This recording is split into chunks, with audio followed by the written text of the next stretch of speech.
Assalamu alaikum rahmatullohi wa barakatuh. Урматтуу бир туугандар. Мен бул досум Мухаммад Абдуррахим тууралуу сүйлөмөкчүмүн. Өзгөчө студент талип илимдерге пайда болуп калуусу ыктымал деп ушуну тартууну туура көрдүм.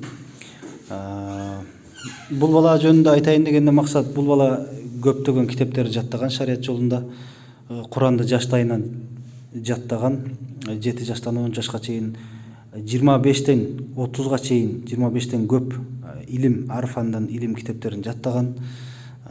Жана башка бул баланын илим манхажы, шейхтерден талаккы судур менен кантип илим алып жаткандыгы тууралуу айтмакчымын. Эми буну айтуудан негизги сөз аккан арыктан суу агат демекчи. Биздин Кыргызстан чөлкөмүндө айрыкча Мавара Нахр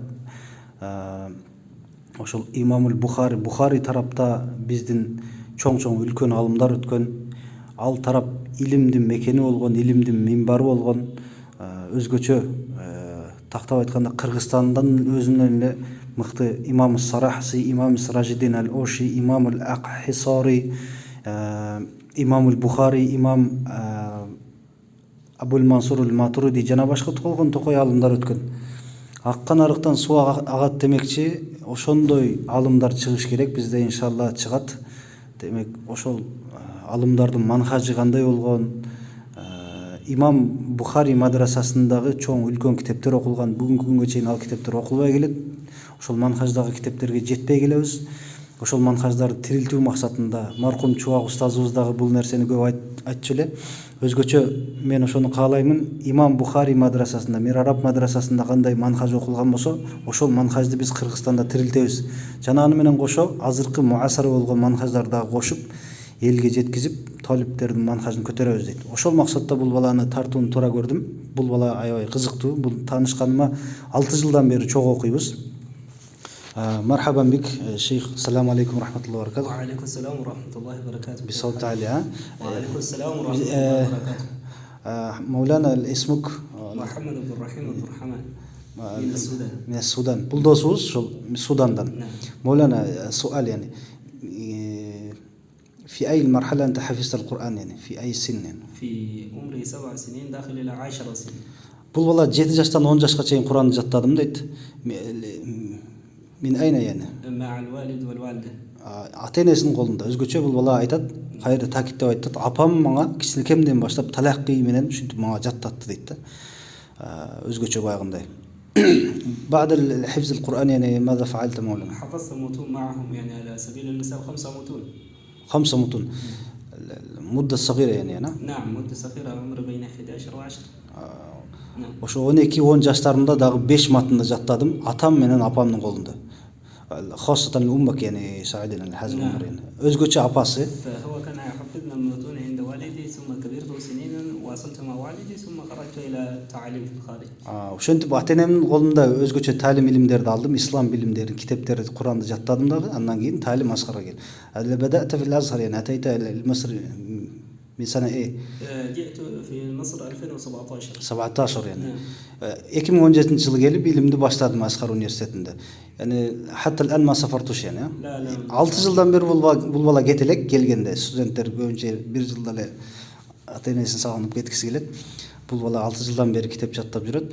Маулана инде кам ихва yani. اخوتي 27. Бул кызыкты карасаңыздар, бул баланын бир туугандары 27. 27 экен. من كم زوجة يعني؟ والدي لديه 3 زوجات. Allah. Atasının, bul balanın atasının 3 ayалы бар екен. 27 bir туғанбыз дейді. Кем минхум хафизул Кур'ан? كلهم ما عدا الاثنين. Allah. Bir туғандар қараңыздар. 27 баласы бар екен. 27 баласының екеуісі ғана Құран жаттап алып тұр. Қалғаны бардығы 25 баласы бардығы толық Құран жаттап тұр. Машалла. والدك الأبوك يعني الآن يشتغل بإيه يعني هو من أين يدرس يعني؟ القرآن يعني في التفاصيل. الآن هو آخر مرة يعني يدرس تفسير الجلالين وكان مريضا في هذه الأسبوع. الله يشفيه. الله يشفيه. Атасы кадимгидей эле бизде мечиттерде талим, муталим деген сабактар болот, хадис сабактары, талимдер болот, жана машваралар болот. Ошол сыяктуу атасы мечитте тафсир الجلالين. تفسير الجلالين كتابين تفسيرين سواق بلدكن كمان يعني. نعم، هو يعمل في التدريس في النساء. الله. نعم، في أصل المسائل كما الآن يعني والدي يدرس كتاب في الفقه المالكي أصل المسائل. الله. نعم. Apası da şol fiqh ilimlerinden şol Kur'an ilimlerinden savak verip bilet. Mevlana كم كتابا حفظت من المتون من المبتدئين والمتوسطين والمنتهين يعني؟ تقريبا 25 متنا. أكثر من 25 أو 25 فقط؟ تقريبا يعني أنا قلت يعني. تقريبا. ربما يكون هنا للتقليل. Özgöçö azır bayağı bul kişine neme jönököylöştürüp aytıp atat. Bayağınday tawadu kılıp 25'ten köp kitap jattagan öz. Az 25 boljol menen 25 kitap jattadım deydi ilimden. العلوم الشتى يعني حفظت من علوم الشتى من العقيدة والفقه والحديث والمنطق واللغة. مثلا مرحلة البداية يعني حفظت من في مصر يعني. في مصر في مرحلة البداية من كل فن متن. على سبيل المثال 5 متون. بدأنا في الحديث بيقوني مصطلح الحديث بيقونية، وفي الأصول ورقات، وفي الفقه درسنا مع محمد بن عاشر، وفي اللغة العربية الأجرومية. ما شاء الله. Birinci mubtadi basqıçtan le ошол Байкунияны мусталах хадистен сразу жаттайт экен. Анан Ажрумияны, андан кийин Ал-Харида, Ал-Акидадан Харида Бахияны, من الأصول قلت أصول الورقات جطيت كن قصص مبتدئ. هناك البرنامج المناهج المبتدئ متوسط والمنتهي صح؟ نعم. ما شاء الله. متوسط والمنتهي. مولانا السؤال سؤال ثاني يعني مع من تدرس الآن يعني؟ مع فضيلة الشيخ زهير بارك الله فيه. يعني يبدأ معنا الدروس من فترة صباحية لقائد اليوم. في اليوم ممكن نحن نروم 4 ساعات، فدروس مستمرة في جميع الفنون، شتى الفنون، في اللغة، في المنطق، في الأصول الفقه، في الفقه نفسه، وفي العقيدة كذلك. هذا يفتش الكتاب من بداية للنهاية حرفا حرفا. الله. يعني الطالب الذي يدرس مع الشيخ إن لم يفهم الكتاب، الشيخ يعين له تلميذ من المقدمين يفهم هذا الكتاب. هذا المركز منذ أسسه يعني مع 2019 لقائد اليوم يخرج أجيالا. نعم. من الرئاسة يعني؟ رئيس الشيخ المركز شيخ زهير. الشيخ زهير ما شاء الله. زهير بلزان هو من دولة الجزائر. الشيخ زهير деген biz ошол hafizahullah Şeyh Zuhayr'ın majlisinde bolgonбуз. İbn Maja'dan bizge ошол неме болуп атканда хатым болуп атканда келип бердим. Бул баланын устазы Şeyh Zuhayr Al-Jaziraдан болот. Ошол ар бир илимден жаттатуу жолу менен алып келе жатабыз дейт. 2000 канчанчы жылда. بدأت من هذا كم؟ من 2019. 2019. هذا المركز مقرا يعني. ولكن كنا مع الشيخ من 2017 نحن. نعم. 2017-19 жылдан бери азыр күнгө чейин ушундай манхажда жаттап атышат. Булар шейх ар бир илимден акыйда, мантык, усул фикh бүт мусталах хадис өзгөчө. Бул шейх Зухайр мухаддис алым. هو اصلا مخصص الحديث يعني محدثا يعني. لا، هو أصلا مخصص في أصول الفقه. أصول الفقه يعني هذا الشيخ لا تستطيع أن تخصصه وتقول هذا الشيخ تخصصه كده. يعني وجامع كل الفنون. الله أنا يعني فاهم هذا. هذا. كان مسك كل فن يتكلم فيه كأنه يتكلم في اسمه. الله. في أي فن كأنه يتكلم في اسمه. هذا الشيخ. ما شاء الله. ويربي الطلبة كذلك على هذا المنهج، فهم الطلاب أيضا الذي أي كتاب درسه مع الشيخ يستطيع أن يدرسه، لأنه يعيد هذا الدرس حرفا بندا. فكنا نجلس من الساعة 12 لحد صلاة الفجر، وأحيانا من صلاة الفجر لحد الظهر، وبعد الظهر لحد المغرب، وهكذا أيام. في النهار ننام ساعتين، وفي الليل ننام ساعتين. الله. وشنت بول شيخ زهير دي günümüz jetse nasip bolsa neme kılabыз, жарыя кылабыз. Ушул устаздын айтып атат, өзгөчө талаккы судур менен ар бир китепти жаттатат. Күндүз 2 saat, түндү 2 saat уктап туруп бардык илимден ошентип окуп келе жатабыз дейт. المذهبكم المالكية يعني والعقيدتكم الأشاعرة والتصوف الفقه المالكي يعني في أرض عشري وفقه المالك وفي طريقة الجنيد الطريقة التجانية. نعم صح. تصوف التجاني طريقة سندبلر. بارك الله فيكم مولانا. الفصل قلنا ايه؟ عندنا دورات في فصل الصيف وفصل الشتاء. يعني الدورة بتكون مقفولة مدة 42 يوما حفظ المتن وشرحه في فترة الصيفية. كيف النظام يكون؟ النظام يكون كل الطلاب عايشين في داخل المؤسسة مركز المالك إمام مالك في مصر، فالطلاب يكونوا مقيمون هنا على طعامهم وشرابهم ويدرسون الكتب من بداية اليوم لنهاية اليوم. يتابعون في اليوم ينامون 4 ساعات في الصيف. الله. أما في الشتاء في اليوم ينامون 2 ساعتين. أيضا في الشتاء في الإجازة القصيرة أحيانا يأخذ 32 يوما وأحيانا يأخذ 40 يوما على حسب فترة الدراسة في الإجازة الصيفية. إجازة الصيفية أو نعم. في الإجازة هذه الدورة الشتائية. يعني تستطيع أن تحفظ كتب ويأتي الطلاب من شتى البلاد. هذا الدورة يأتي الطلاب من أمريكا يحضرون هنا ومن كل البلدان يحضرون في هذه الفترة. نعم المالكية. الله. Қараңыздар, жайқы каникул менен қышқы каникулда шейх Зухейр бізде ушундай адат кылды дейт. Канча бир 7-8 жылдан бери адат кылып келатат. Жайкы каникулда, кышкы каникулда 42 күнгө этикаф ниетинде мадрасага киребиз. 4 саат уктайбыз. Саартан кечке чыкпастан китеп жаттап шейхтин алдында талаккы судур менен китептерди окуйбуз. Ошол фатрада бир канча китептерди бүтүрөбүз. Кышкы ижазада, мисалы кышкы каникулда дейт, Азхар университетинин кышкы каникулунда 32 же болбосо 40 күнгө чейин على حسب يعني إجازات. ошол ижаза канча күн каникул берди, ошого карата шейх алып келет экен дагы чыгарбастан матн жаттатат экен. يعني تقريبا في 42 يوما كم متنا يعني تحفظون يعني تقريبا على حسب المتن الكبير. إذا كان متن صغير في الدورة الأولى أخذنا يعني 5 متون في هذا المتون الصغيرة الذي للمبتدئ. أما في مرحلة المتوسطين على حسب الكتاب، كتاب ممكن يؤخذ في هذه المدة من كتب التراث الكبيرة. على سبيل المثال أخذنا دورة في المروسي، كتاب الأمروسي من أحدى مختصرات خليل. الدورة أخذنا فيه دورتين. الدورة الأول أخذنا من أول العبادات من بداية الكتاب لنهاية العبادات، والدورة الثانية بدأنا من المعاملات. أخذنا المعاملات في 42 يوما، فخلصنا في فترة إجازتين من كتب المهمة في المذهب المالكي. الله. نعم. Дагы бир айта турган нерсе, бир киргенде бир муптади башкысында 5 китеп болсо, илмул мантык, илмул акида, илмул усул, илмул наху, сарф илимдеринин ар бир илимдерин биринчи мустабага киргенде эле 40 күнүн ичинде бир ошол бир мустабаны жаттап таштайт дейт. Экинчи киргенде экинчи мустабаны жаттайт дейт. Ошентипчи. Ар бир мустабада 5 китеп, жок дегенде 5 китептен дейт. А шейх өзгөчө ошо жаттатып окутат китепти дейт.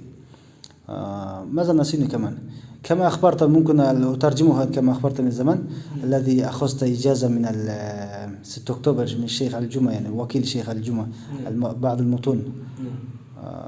وأيضا كذلك يعني مع الشيخ إبراهيم صالح، هذا من كبار الطريقة التيجانية وهو شيخنا الذي أخذنا منه الطريقة التيجانية، وأجازنا في بعض كتبه مطلق كتبه يعني. الله.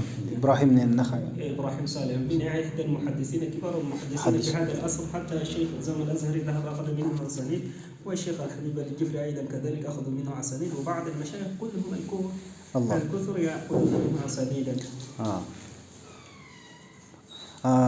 Bu баланын жана айтып берген немесин дагы айтып коеюн. Шейх Аль-Жуманын ошол ижазаларын алам деп барат.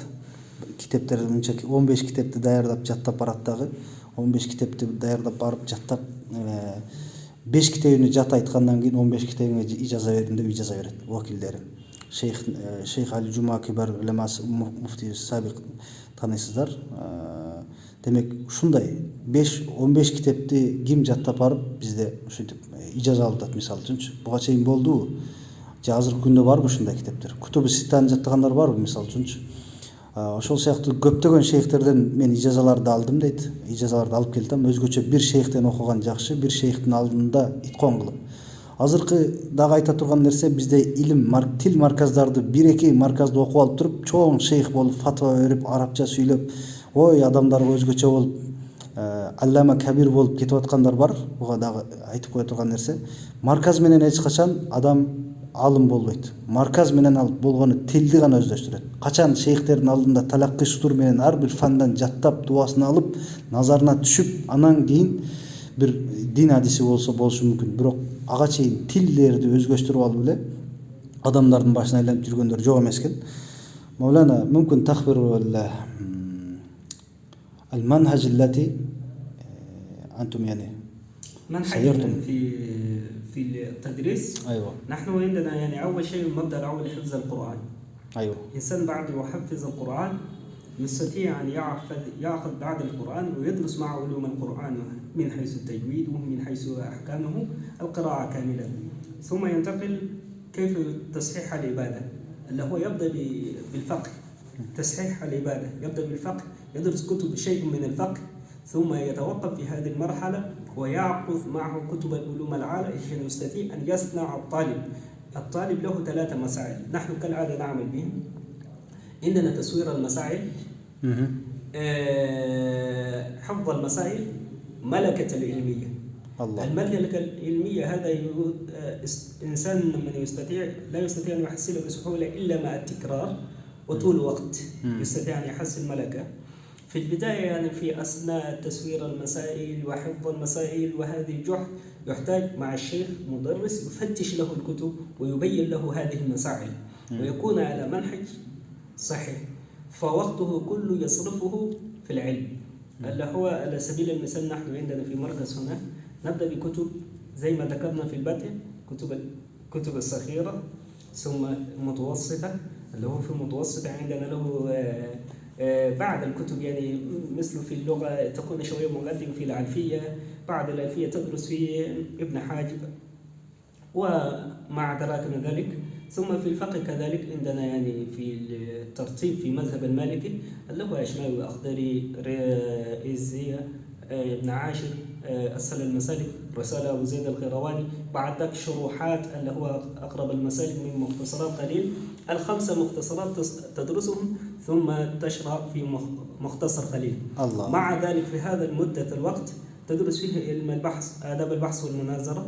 عندنا سلم المنورق قدام عندنا هنا، ثم بعد سلم المنورق تقرأ يعني بعد أن أحيانا نأخذ إساقوجي وأحيانا نبدأ مع التهذيب. فبعد التحذيب نبدأ في الشمسية. والآن في طلبة القدام مواقفين مع الشيخ في الشمسية. الله بارك الله. من التعذيب ودخلوا إلى الشمسية. وآداب البحث والمناظرة أيضا كذلك نبدأ بآداب البحث بالبرنامج الخاص يعني والمناهج الجيدة يعني. نعم. بارك الله فيكم مولانا. عشان هناك يحجم يعني حجم يعني سيكون كبير. Бул досубуз айтып атат, биринчи ошол илим малакасы чыгыш үчүн адамдарга биринчи шейх окутканда биринчи тасаввур, биринчи ошол маселенин сүрөттөрүн үйрөтөт, андан кийин фахм болуш керек, андан кийин мархалат хифз болот, андан кийин малака болот. Кыскасы бир фандан эмес, бүтүндөй фандан малака чыгарыш үчүн шейхтин колунда ушундай талим алат экен. Ушул баягы запись өтө көп болуп, дагы бир немелер болбош үчүн кыскартып атам. Баракаллаху фикум مولانا. جزاكم الله خير. السلام عليكم ورحمة الله وبركاته. استفدنا منكم وأرجو منكم الدعاء والشفاء لأبوك يعني مولانا. آمين. سندعو إلى أبوك. نسأل الله المشاهد كلهم يدعو لأبي بنية الشفاء، ونحن لا نساوي شيء من العلماء ولكن هذا ما قليل ما ذكرناه. وجزاكم الله خير. Мен ошол Амин я Рабб. Айтып өткөн нерселерин бир аз кыскача айтып өттүм. Атама дуа кылып коюңуздар. Атам ооруп жатат. Ошол биздин колубуздан көп нерсе деле келбептир. Ушул колдон келишинче аракет кылып атабыз деп атат. Баракаллаху фикум шейхуна. وإياكم إن شاء الله. جزاك الله خيرا.